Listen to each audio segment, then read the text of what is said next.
जय श्री राम। इस जीव को जो है हमेशा मैं करने की आदत है। ये सांसारिक जीव जो है बार बार अपनी बड़ाई करता है, कहता है कि यह काम मैंने कर दिया, मैंने मकान बनवा दिया, मैंने खेत खरीद ले लिया, मैंने गाड़ियों का लाइन लगा दिया, मैंने सड़क बना दिया। यानी कौन कहता है? तो बकरा जो है हमेशा मैं करता है। वह उसका एक ही भाषा है मैं। वह अभी थोड़ी सी सुख मिले तो बड़ी आनंद से मैं करने लगेगा, और थोड़ी सी दुर्दिन में वो अपना शरीर को त्याग भी देगा। यही स्थिति उस बकरे की नहीं है। यह हमारे इस सांसारिक जीव का यही कार्य है। वह थोड़े ही समय में खुश होगा, थोड़े ही समय में दुखी होकर के और बिलख बिलख के रोने लगेगा। सो यह एक कथा है, कृपया ध्यानपूर्वक सुने। एक बार अब वही मैं जो कहते हैं, अहंकार जो है, अगर भगवान से जोड़ दिया जाए, जैसे कहा जाए कि मैं जैसे भी हूं, अच्छा हूं, बुरा हूं, हे प्रभु मैं तेरा हूं। जैसे कोई व्यक्ति कहता है कि मैं भगवान का भगत हूं, मैं अमुक का जो है सेवक हूं,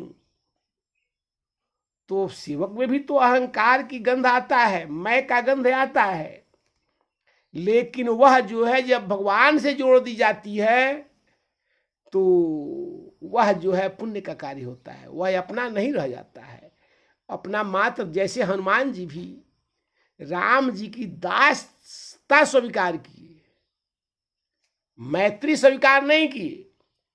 मैत्री का कार्य उन्होंने दे दिया किसको? तो सुग्रीव जी को, कि प्रभु इस पहाड़ पर, इस नाथ शैल पर कैपदी रही, इस पर्वत पर जो है बंदरों के राजा रहते हैं, वह आपका दास है।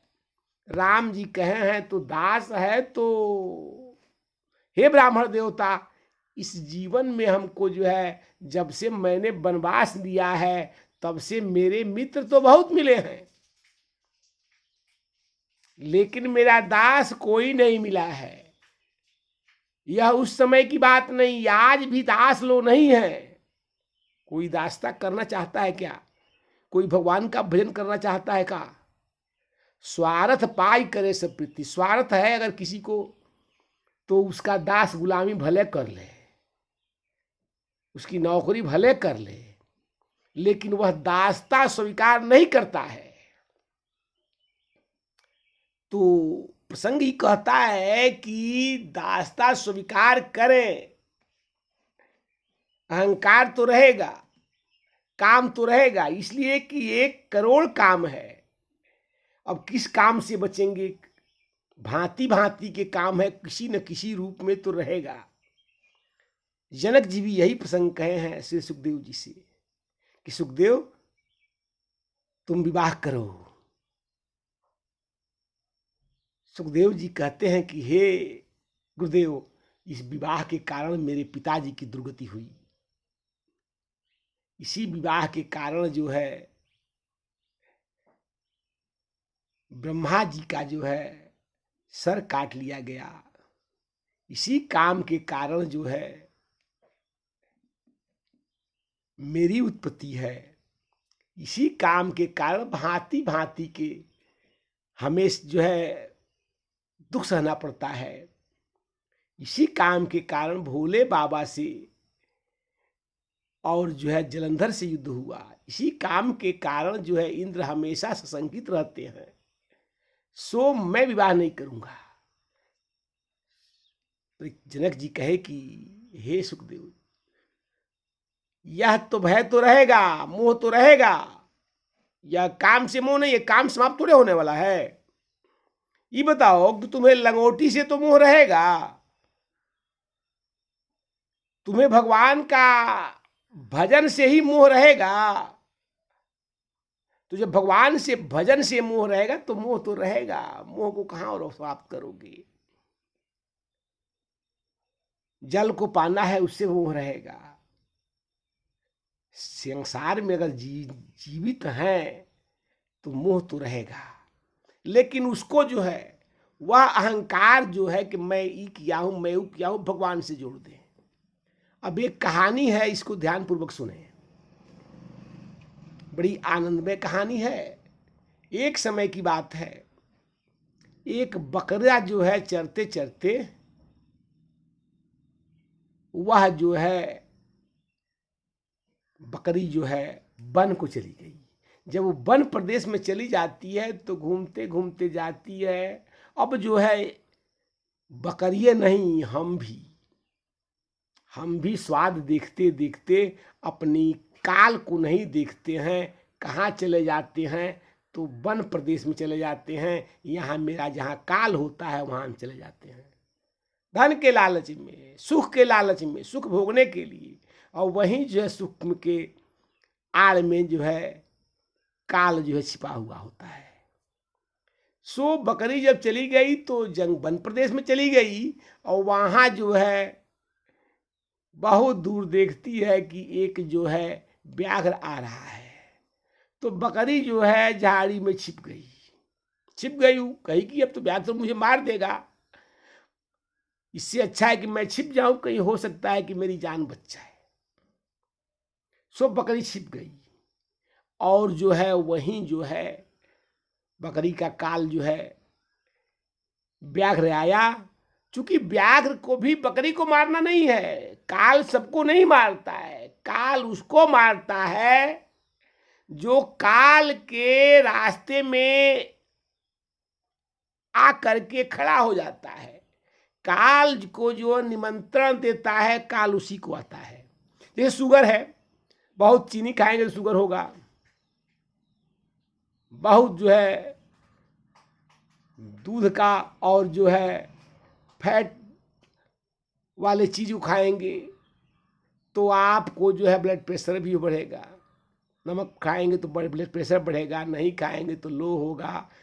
तो भांति भांति के रोग तो है, यह कोई अपने आप नहीं आता है, उसको हम निमंत्रण दे के बुलाते हैं। कैसे कि हमारे यहाँ अगर कोई फंक्शन है तो फंक्शन में हम निमंत्रण भेजते हैं अपने मित्रों को, रिश्तेदारों को, तो लोग आते हैं। उसी प्रकार हम काल को भी निमंत्रण भेजते हैं और उसी निमंत्रण के अनुसार काल आता है। अब बकरी जो है देखी, अब काल को निमंत्रण नहीं भेजेंगे, अच्छा से अच्छा भी यज्ञ कर ले और निमंत्रण नहीं भेजें तो कोई नहीं आएगा। उसी प्रकार जो है काल भी नहीं आएगा। आप बड़ी शांति से अगर आप काल से दूर हो जाएंगे तो नहीं आएगा, भोग से जो है आप परे हो जाएंगे तो नहीं आएगा। वैसे समयानुसार तो सबको मरना है। अब बकरी जो है छिप गई और व्याघ्र जो है प्यासा था, वह जो है सरोवर के पास गया, जल पिया, जल पी के फिर पुनः निकल गया।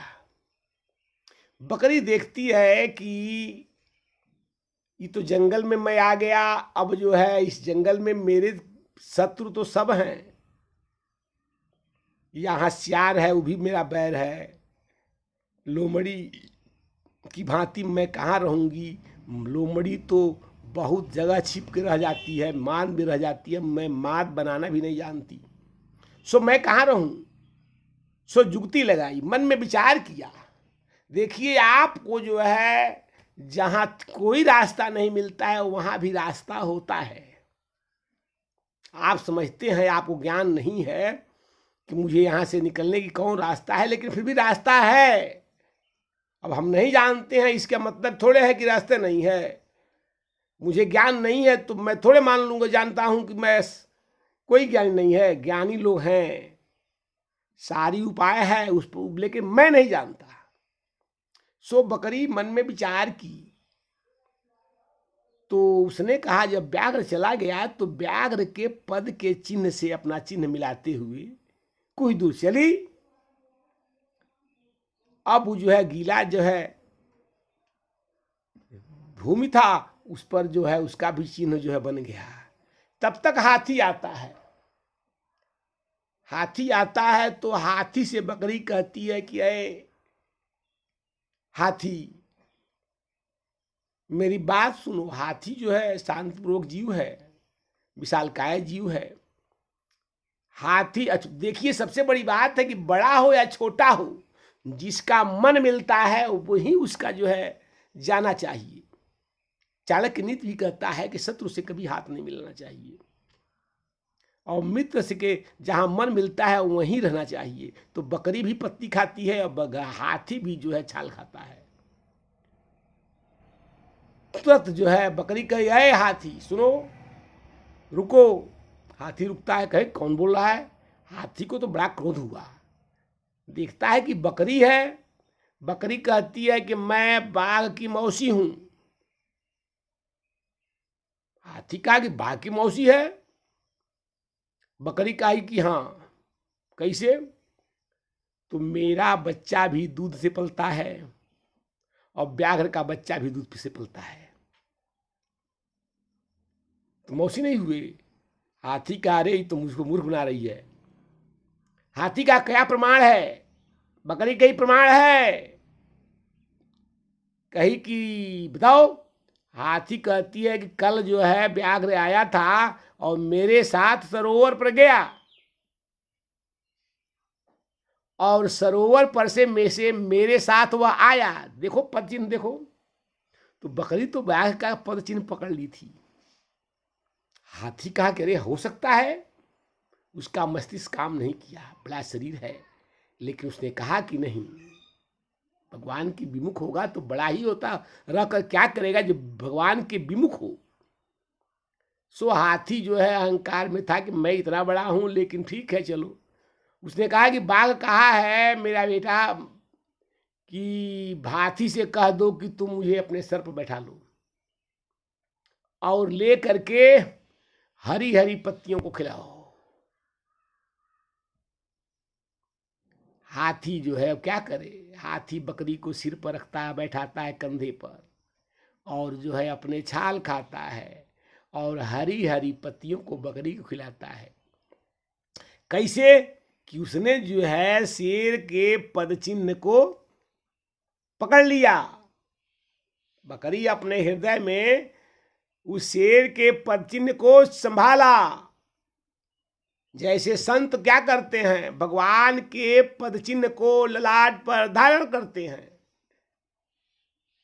और क्या करते हैं तो अमृत भोजन मिलता है। और जो है जो ही मिलता है बड़ी सुख में होता है। जिस प्रकार बकरी के पास तो कुछ नहीं है, असहाय है, लेकिन हाथी के मस्तक पर विराजमान है। क्यों हुई? तो उसने जो है शेर के पद चिन्ह पकड़ लिया। और जब संत जो है इसी प्रकार संत जो है भगवान के पद चिन्ह को पकड़ लेते हैं, धारण करते हैं, तो संत को भी क्या होता है, तो उच्च कोटि की स्थान मिलता है। भगवान क्या जो है परम पावन धाम को जाता है, और इस संसार में भी वह पूजनीय बन के रहता है। जय श्री राम।